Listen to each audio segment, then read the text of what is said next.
Okay guys, my name is Hosea Njoku. Welcome once again to Hosea MD. We're still on that biostatistics, and today we'll be talking about incidence and prevalence. Alright, let's dive right in. Now, incidence is the amount of new cases in a population. Alright, so it's the amount of new cases, and I'm stressing on that phrase, new cases, right? Because it has to be new and not the existing cases. So it is the amount of the new cases in a population. Now, the formula for incidence rate is the new cases over the population at risk. Alright, so new cases over the population at risk. And if you notice, I bolded this, I bolded the at risk to tell you that that factor at risk is very important. I've made the mistake several times, so it has to be the population at risk and not the entire population. Okay, so as I said, it has to be this population at risk. Now, prevalence itself is the total number of cases existing in a given population over a period of time, and it has to be the amount of cases existing in that population. Okay, now the formula for prevalence is the number of existing cases over the total population. So all the cases that are existing. For example, if it's let's use lung cancer for example. If there are 20 lung cancer 20 people with lung cancer in a particular population, and there are 100 people in that population, the prevalence is 20 over 100. All right, that's the prevalence. So prevalence is the total number of existing cases divided by the total population. All right, now there are certain factors that can affect incidence and or prevalence. Factors that can affect incidence and prevalence. Okay, and we're going to be talking about them today. Okay, now before I even go into that, first of all, you should know that prevalence is equal to incidence times the duration of the disease. So that means that incidence can actually affect prevalence. Okay, now certain factors can affect incidence and or prevalence. Okay, all right, the factors affecting incidence and or prevalence. Now, how does effective treatment affect incidence or prevalence, or which one does it affect?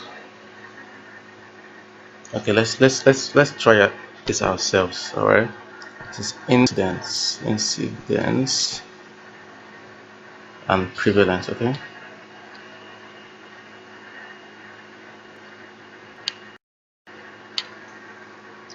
effective treatment. Now, how will effective treatment affect incidence and prevalence? Okay, let's use our common example that we used before, lung cancer. If, for example, they create a cure for lung cancer, something that will actually treat lung cancer, very effectively, will that affect the number of new cases? Don't forget, incidence is new cases. Do you think that effective treatment, that is a cure for lung cancer, will affect incidence? Exactly, it won't, because it's only going to cure the existing cases. It doesn't affect the new cases or the cases that haven't even happened yet. So it won't affect incidence. Incidence will remain normal. All right, normal. Let's use a dash as normal.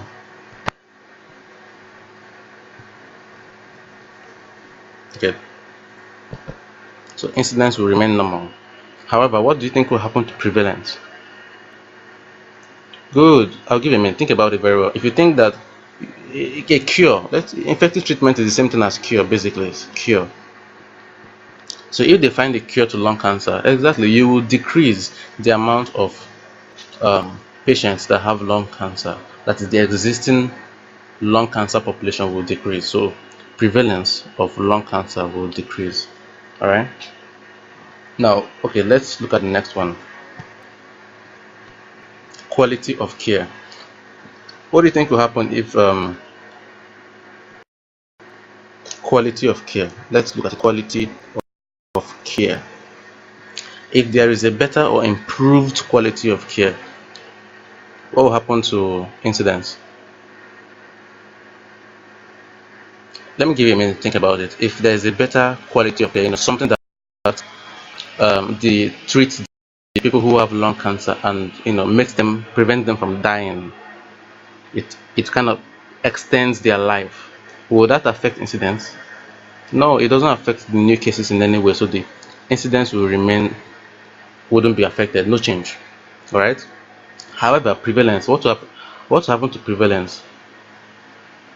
Exactly. So if there is a treatment or a care that can extend the life of people who already have lung cancer, that will prevent people from dying from lung cancer. All right, so if it prevents people from dying from lung cancer, it will increase prevalence. So prevalence will increase. All right, prevalence will increase. All right, let's see what is next. Primary prevention, vaccination, immunization. All right, now if for example we somehow increase vaccination for lung cancer, or provide a primary prevention, if, like, for example, smoking is one of the biggest risk factors for lung cancer, is the biggest risk factor for lung cancer. If we prevent people from smoking, like, I'm just making an example now, banning cigarette smoking, what do you think will happen to incidence rate? This is primary prevention. What do you think will happen to incidence rate? All right, so if there is, we somehow stop cigarette smoking in a particular population, there will be decreased new cases of lung cancer. So that would decrease the amount of people who develop lung cancer newly. So with that, you decrease incidence, right? Good. Same thing with vaccination. If there is a vaccination for let's say, give me one example now of a disease. For example, when the vaccination for H influenza came about, Hemophilus influenza, when the vaccination came about, that decreased the amount of diseases from those strains or serotypes of H influenza. So yeah, vaccination, primary prevention, they will decrease the incidence rate. Incidence rate will go down. Now, what do you think will happen to prevalence? Let me give you a minute, think about it. If you decrease primary prevention, decrease vaccination, increase primary prevention, increase vaccination, what do you think happened to prevalence? Good, because there are lesser incidences of that disease, there will be lesser prevalence. All right. Now it can cause both lesser prevalence, and sometimes it can cause normal or no change in prevalence. It depends on the kind of disease. For example, if it's a short-term disease like the flu, all right, if you decrease the incidence, you decrease the prevalence. But if you're talking about a chronic, long-term, lifelong disease, you might not actually affect the prevalence. So you have to be sure about it. If it's a short-term disease, like as I said, the flu, you might not, the prevalence will decrease. All right, if it's a short-term disease, the prevalence will decrease. But if it's a lifelong disease or a chronic disease, all right, like maybe diabetes or something like that, that will not change the prevalence. Okay. All right, what's next is disease mortality. Disease mortality is basically the amount of people that die from the disease. Okay. Now, disease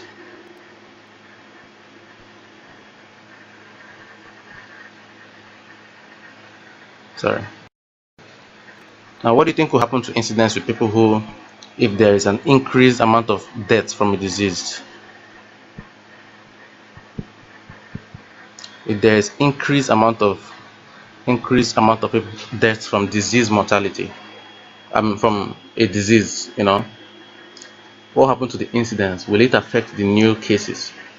No, that will not affect. This is you're talking about deaths from existing people who have the disease. It's no way going to affect the new cases. All right, so the incidence would not be affected. All right, now what will happen to the prevalence? If people are dying from an exist if people who have a disease, for example, let's use our lung cancer case. If people who have lung cancer, we said 20 people in a population of 100 have lung cancer, and those 20 people, let's say 5 die, what do you think has happened to the prevalence? Exactly, the prevalence has gone down. All right, so the amount of people who have the disease have decreased. So disease mortality will actually cause people, the prevalence will decrease. Now, better method of diagnosis. Now, if there is a let's say there is a better way of diagnosing or catching lung cancer earlier, how do you think it will affect incidence? Let me give you a minute to think about that.